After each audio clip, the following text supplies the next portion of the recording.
आम अंचल जड़े वरिष्ठ एवं विज्ञ व्यक्तित्व डॉक्टर प्रफुल्ल त्रिपाठी आज जन्मदिन 85तम जन्मदिन।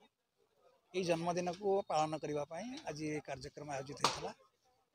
ये कार्यक्रम आम तर सेवा मनोवृत्ति एवं तांकर जो साधना तांकर जयदेव प्रति तांकर जो अवदान ये सब कथा को आम स्मरण कलु एवं तांको भितर जो प्रतिभा अच्छी से प्रतिभा आम समस्त को प्रभावित करिछि।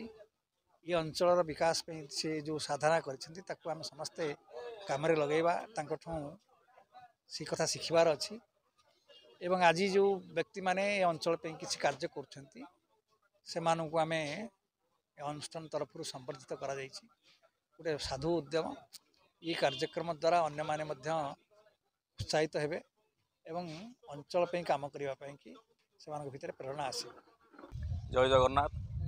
आज आमर ये बालाघाटी अंचल दुर्लभा देवी पीठरे दुलादेवी पीठरे विशिष्ट ऐतिहासिक गवेषक साहित्यक डॉक्टर प्रफुल्ल चंद्र त्रिपाठी 85तम जन्मोत्सव आम ये जयदेव अंचल सांबादिक बंधु माने एवं अन्य निर्वाचन मंडल सबू सांबादिक बंधु माने भाई माने मिसिकी एकत्रित होई ये जन्मोत्सवटी पालन करुछंती।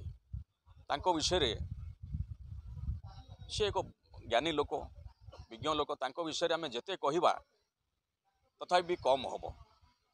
मो पक्षरे डॉक्टर त्रिपाठी सांगरे मु छुआ बेलू पिला बेलू स्कूल बेलू तांको सांगरे मोर संपर्क तांको मौसा बोली डाकू मु डाके मौसा बोली डाके स्कूल बेलू मु तांको घर को जाए सी आम घर को आसती